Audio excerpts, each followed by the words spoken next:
It was still dark when the silence shattered. At 4:12 a.m., deep inside the marble corridors of the presidential palace in Lomé, a man once thought untouchable stood barefoot, clutching a dead phone. His tie hung loose, his hands trembled. The silence wasn't peace, it was betrayal closing in. Outside, masked soldiers moved like shadows, no warning, no speeches, no sirens, just the soft thud of boots on stone and the whisper of history rewriting itself. FAURE GNASSINGBÉ, ruler of Togo for nearly 2 decades, had ruled with a velvet fist. Promises of reform on international stages, secret repression behind palace gates. He believed the fear he had built was unshakable. That night it cracked. A whisper had reached him minutes before the military. They're not loyal anymore. They're coming. He laughed until the gunfire began. His own guards turned. The marble gates burst open, and the man who inherited a presidency like a family heirloom was dragged into the cold morning air, not as a president, but as a prisoner. No motorcade, no anthem, just a video FAURE barefoot bound descending the palace steps under armed escort. Across Togo, people stared at their screens in disbelief. Was this real? Was the dynasty finally over? By 7:00 a.m., the footage had gone global, and by noon, the streets of Lomé were on fire, not with chaos, but with jubilation.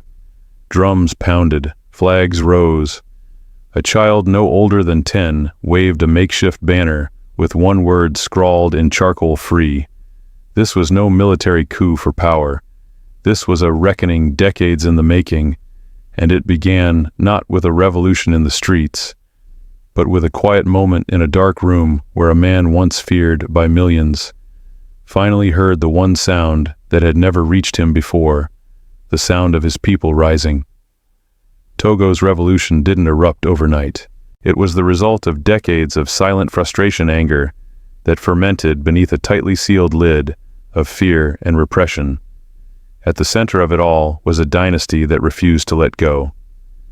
The story begins in 1967 when Gnassingbé Eyadema, a military officer, seized power in a coup. He promised order. What he delivered was control.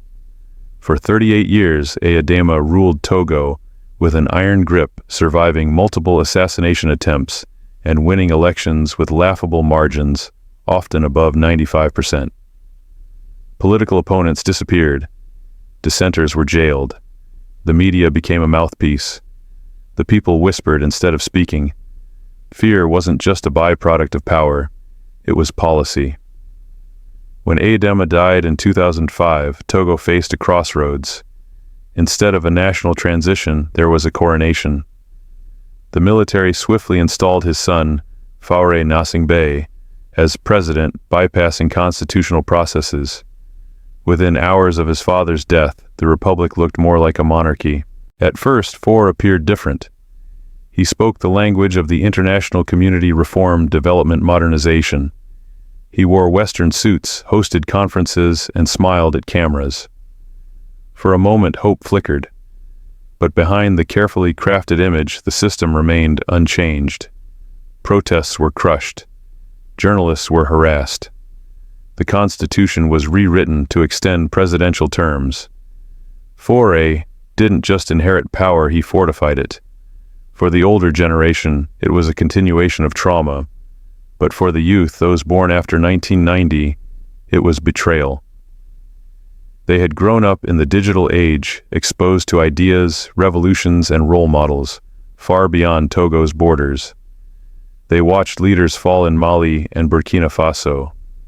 They read about Sankara, Lumumba, and Nkrumah. They ask questions their parents never dared to whisper: why not us? And inside the military, the same question began to echo. Young officers, some trained in Europe, others quietly disillusioned, began to see the regime for what it was. Not a protector of the people, but a prison built on fear and silence. The final spark came not from a bomb or a bullet, but from a poem. A simple piece of writing posted online by a schoolteacher in Sokode: your crown is made of ash, and the wind is coming. For the regime, it was an insult. For the people, it was prophecy. The teacher was arrested, but the words remained. And in the quiet minds of soldiers, students, market women, and mothers, those words lit a match that decades of oppression could no longer extinguish. While most of Togo still slept beneath a curtain of darkness and rain, the silence was pierced not by bombs or alarms, but by motion. Unmarked military trucks slid through the wide boulevards of Lomé, like shadows gliding across glass. Inside each vehicle, faces hidden behind black masks, sat young soldiers with a mission too dangerous to fail and too sacred to abort. They had waited years for this moment, planned for months, coordinated over weeks in encrypted silence. They called it Operation Midnight, not just because of the hour, but because it was born in the dark, conceived in whispers, powered by rage, fueled by love for a nation that had forgotten how to breathe. Inside the presidential palace, FAURE Gnassingbé was awake. He hadn't slept well in years, not since the protests in 2017, not since the whispers in the barracks grew louder. That night, he had dismissed his aides early. The rain outside felt ominous. Then the call came. A secure line scrambled with military encryption buzzed once before a panicked voice whispered, "They're inside. The guards, they're not loyal anymore. They're coming." FAURE froze. His hands trembled, clutching the phone like a lifeline. For a brief second, he thought of calling Paris, or perhaps the French ambassador. But there was no time, and no one left to call. Across the courtyard, the presidential gates were already breached. The elite guard, long considered impenetrable, had collapsed from within. Their rifles, once pointed outward, now lowered or turned inward. Colonel Kwame Agayome moved with surgical calm. He had memorized the palace blueprints. He had walked those halls 1,000 times as FAURE's bodyguard. Now he walked them as the harbinger of justice. No one spoke. The soldiers moved like ghosts, clearing rooms with quiet precision. Every hallway, every chamber, every stairwell had been mapped. Every resistance neutralized before it could form. In the innermost office they found him. FAURE stood alone, barefoot, in a silk shirt, holding a phone with no signal. No bodyguards, no ministers, no exit. Agayome stepped forward. For years he had protected this man, absorbed his secrets, silenced threats, watched injustice unfold from the shadows. Now he looked FAURE in the eyes and simply said, "Your time is up." FAURE didn't answer. He couldn't. The soldiers didn't strike him. They didn't shout. They handcuffed him like any other prisoner and led him down the palace corridors. Corridors once echoing with the clicks of polished shoes, and ceremonial marches now filled only with the soft, wet steps of liberation. The marble staircase that had welcomed presidents, ambassadors, and kings now carried down a fallen ruler, barefoot, bound, and blank. At 4:36 a.m., a video was leaked. It was grainy, shaky, but unmistakable. FAURE Gnassingbé, flanked by soldiers descending the steps of the presidential palace in silence. The sky behind him was just beginning to pale. The rain still fell. No entourage, no anthem, just boots on stone and the breathless murmur of justice in motion. By 6 a.m., every phone in Togo had seen it. By 7 the world had. Then the streets exploded not with bullets but with tears. People ran outside in pajamas. Others knelt in prayer. Some wept openly, unable to believe it. Women beat drums. Young men raised fists. Vendors stopped selling and started singing. In Kara, his father's statue, once the symbol of absolute power, was torn down by the very soldiers who once guarded it. In Sokode, where dissent had always meant danger, crowds marched to the prison and demanded the release of detained protesters. When the guards hesitated, one old woman shouted, "There's no one left to protect," and the gates opened. A 10-year-old boy stood on a stool, waving a flag painted on cloth. One word written in charcoal: free. All over the country bells rang, not from churches, but from makeshift celebrations. People lit fires not to burn, but to keep the night away, as if afraid the moment might disappear at dawn. But this was no illusion. Operation Midnight was complete. FAURE was detained. The palace was secured. And for the first time in 57 years, the seat of power in Togo sat empty, not waiting for a king, but for the people. In the command center, Agayome didn't sit. He didn't smile. He simply stared at the screen showing the crowds outside. Then he gave the only order that mattered: let them sing. Let them have the streets. Tonight it belongs to them. That day, no shots were fired in anger. No bombs were dropped. But something larger than war had taken place. A population had reclaimed its voice. And in the quiet that followed, one could almost hear the heartbeat of a nation restarting. By sunrise, the footage had circled the globe. FAURE Gnassinggbé, bound barefoot and wordless, descending the palace steps, under the watch of men who once served him. For nearly 6 decades, Togo had been gripped by a dynasty that ruled not just with laws, but with silence. And now that silence had shattered. In Lomé, people didn't wait for instructions. They acted. They poured into the streets like floodwaters breaching a dam. Some carried pans and wooden spoons, banging out rhythms of freedom. Others arrived with nothing but disbelief in their eyes. Was it real? Could it be? Could the man who had ruled with quiet fear truly be gone? Joy didn't need planning. It erupted spontaneously. Taxi drivers gave free rides. Vendors handed out bread. Strangers hugged in the streets. On a balcony near the old Parliament building, a woman played the national anthem on a rusted trumpet, and the crowd below wept. This wasn't a coup, it was a homecoming. The people hadn't just overthrown a ruler. They had reclaimed their story, and for the first time in generations that story belonged to them. In Sokode, long a stronghold of resistant students marched barefoot to the school, where a teacher had been arrested for his poem, the poem that dared to speak of ash and wind. He was right, one student whispered. The wind came. They painted his words on school walls, on sidewalks, on broken concrete barriers. Your crown is made of ash. In Karafor's birthplace and his family's symbolic fortress, soldiers once loyal to the regime removed their insignias and stood among the people. They didn't speak, they didn't pose, they just stood there, unarmed, unshielded, as the statue of Eyadema, the founding patriarch, was pulled down by ropes and bare hands. When it fell, there was no cheer, only silence. Then a child's voice rang out high and trembling, "Is it over?" And the crowd answered, "It is." But this revolution didn't stay in Togo. It jumped borders. In Ouagadougou, protesters in Burkina Faso held signs, "Togo is free." Who's next? In Bamako, Mali, people danced in solidarity. WhatsApp groups buzzed across the continent. TikTok videos compared Togo's awakening to past revolutions in Tunisia, Egypt, and Sudan. But this one felt different. It hadn't been sparked by foreign intervention or political parties. It came from the people, quietly, methodically, and without compromise. Across the Atlantic, the mood was different. In Paris, French diplomats gathered in urgent meetings. FAURE had been reliable. Under him, France maintained mining contracts, diplomatic influence, and quiet military cooperation. His fall wasn't just inconvenient, it was dangerous. The official statement from the Élysée was cold.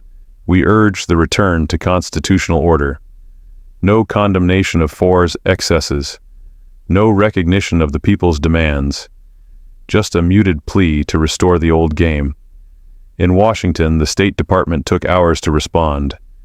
Their message was bland: we encourage peace and stability. But for Togo's citizens, the words were a betrayal. Where were these voices when FAURE changed the constitution twice to stay in power? Where was the concern when journalists were jailed, when protests were banned, when opposition figures disappeared? Now that the people had spoken, the world seemed uncomfortable with the noise. Not everyone stayed silent. In Burkina Faso, Captain Ibrahim Traoré addressed the African Union with rare candor. What the people of Togo have done is not illegal, it is righteous. They are not dismantling order, they are dismantling oppression. His words electrified the room. Delegates from Mali, Niger, and Guinea rose and left the meeting in protest of any attempt to reinstate FAURE or condemn the coup. A line had been drawn, not just across borders, but across eras. The old Africa of strongmen, foreign patrons, and whispered oppression was cracking, and from within, something raw and honest was rising. Back in Lomé, responsibility returned to the center stage. Colonel Kwame Agayome appeared on national television, not in military dress, not flanked by generals, but alone, wearing a simple dark suit. His voice was calm, measured. "I will not rule Togo," he said. "I was never meant to. Togo belongs to no man, not me, not the Gnassingbés, not any military. It belongs to you." With those words, he dissolved the emergency junta and announced the creation of a transitional council for national rebirth.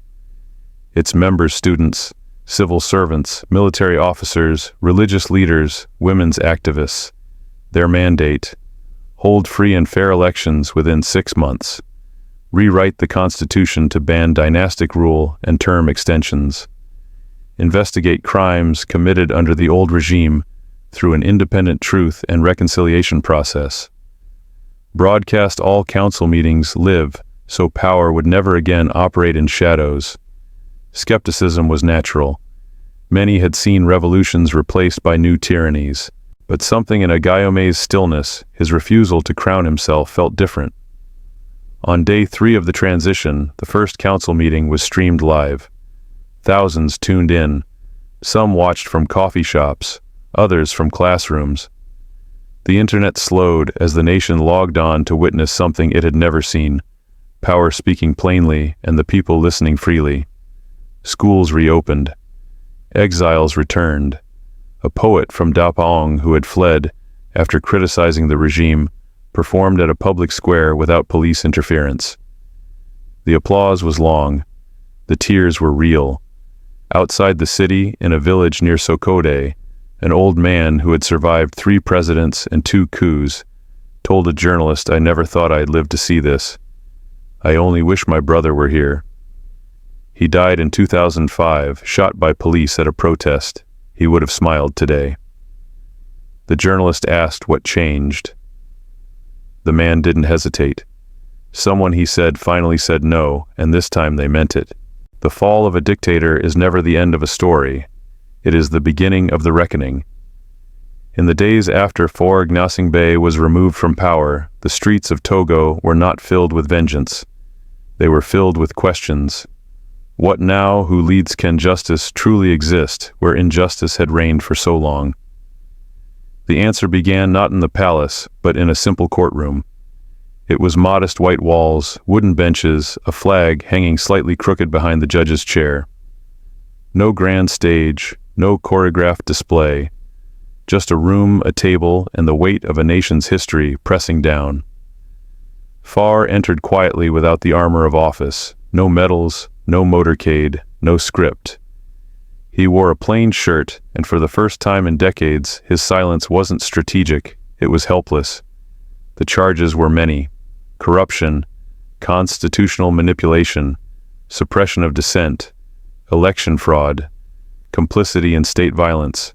The list was long, but it was not just about legal violations, it was about betrayal of a nation, of hope.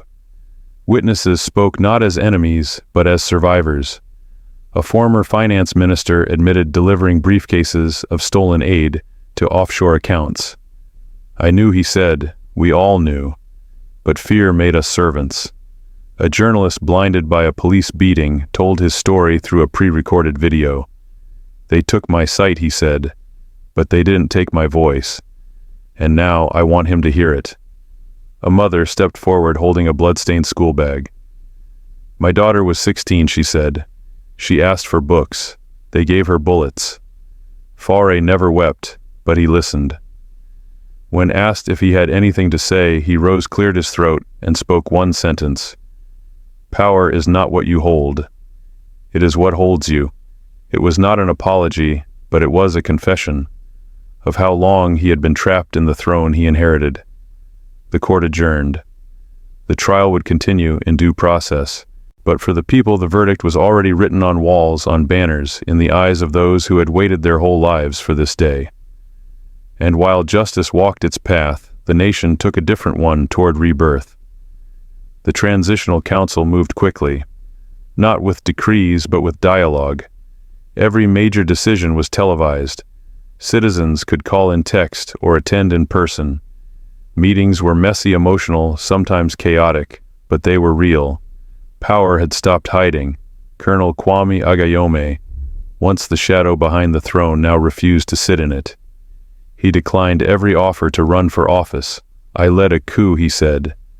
"That gives me duty, not destiny."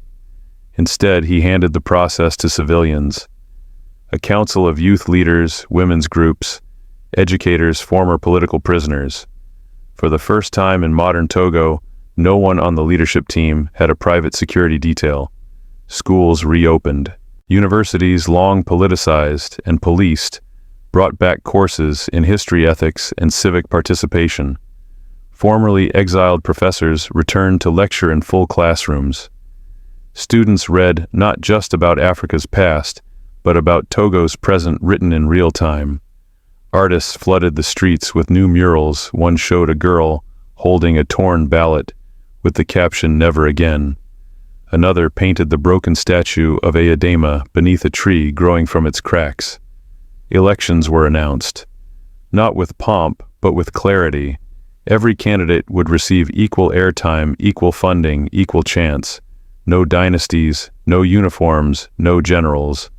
One candidate was a school teacher whose brother had been disappeared under FAURE's regime. On live television, she said, "I'm not here to be a hero. I'm here to make sure my niece never has to choose between silence and survival." When election day came, the streets were calm but electric. Lines stretched for blocks.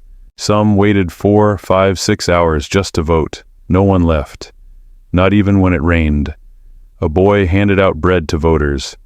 A grandmother passed out paper fans. One man arrived with a guitar and sang freedom songs from the 1990s.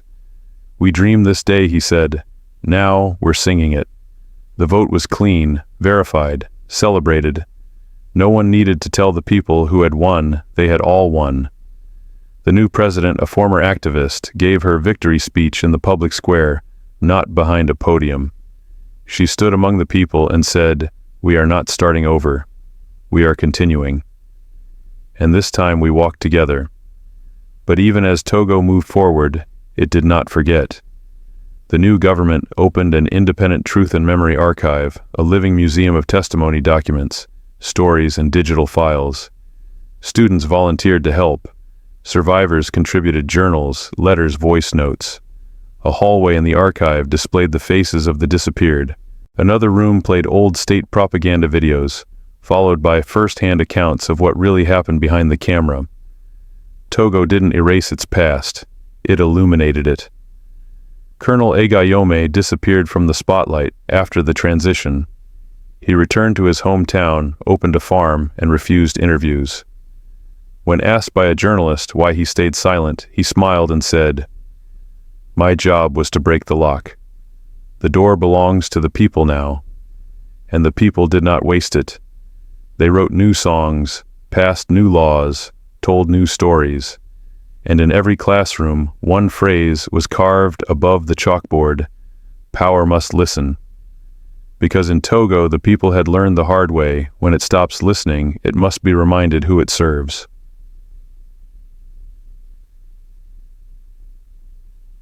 I was born into silence. Not the silence of peace, but the silence of fear. The kind of silence that wraps itself around your thoughts, squeezes your voice into your chest, and teaches you to look away before you even know why. I grew up hearing names that no one dared to speak loudly. I learned early that history was a wound, not a lesson. And I learned to forget for survival. But something changed. I'm a child of Africa. And today I no longer whisper. When I saw the video of FAURE Gnassinggbé, barefoot handcuffed, walking down the steps of a palace built on fear, I didn't cheer. Not at first. I froze. Because for so long that image was impossible. because for so long Africa meant waiting, waiting for justice, waiting for permission, waiting for someone else to fix what had been broken for generations. That day, Togo stopped waiting, and something inside me woke up. I am not Togolese by passport. I was born in the dust of Senegal, raised in the pulse of Ghana, educated in the whispers of Nigeria. But when Togo rose, I felt it in my blood. Because in every African country, there's a Togo, waiting for the silence to end. I watched as people took the streets not to burn, but to build. They sang, they wept, they danced like they were planting memory into the soil. It wasn't a riot, it was a resurrection. And I knew then the continent had reached a turning point. This wasn't just about one man. It wasn't just about one dynasty. It was about us, all of us, remembering who we are. We are not colonies. We are not client states. We are not kingdoms passed from father to son. We are the children of a continent that gave birth to humanity. And yet we've been treated like a burden by outsiders, yes, but also by our own. Our fathers were taught to survive. Our mothers were taught to kneel. But we, this generation, were taught to see. To see through the lies, the smiles, the polished suits, the Western praise. We saw leaders smile for cameras while people disappeared in the night. We watched parliaments clap while our schools crumbled. We saw resources leave our lands while our hospitals ran out of gloves.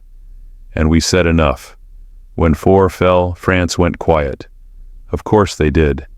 They lost a partner, not a dictator. And the world, the so-called free world, told us to return to constitutional order. As if the order that allowed a man to rewrite constitutions at will was ever sacred. But we didn't need their approval. We needed each other. Mali stood with Togo.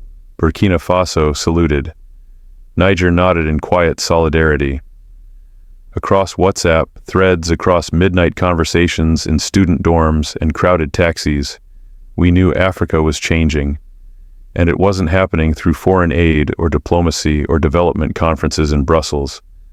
It was happening in the hearts of teachers, in the courage of colonels, in the pens of poets. It was happening because one man, one woman, one generation somewhere chose to say no, and mean it. I cried when I saw a boy in Lomé holding a flag with the word free written in charcoal, because I saw my own brother in him, because I saw every child who grew up without the language to describe their hunger, their rage, their hope. That flag wasn't a slogan. It was a wound finally allowed to breathe. And when Colonel Agayome stepped down when he refused the crown that history dangled before him, I saw something even more powerful than a coup. I saw restraint, integrity, a man who broke a chain but didn't forge a new one for himself. That's what gives me hope.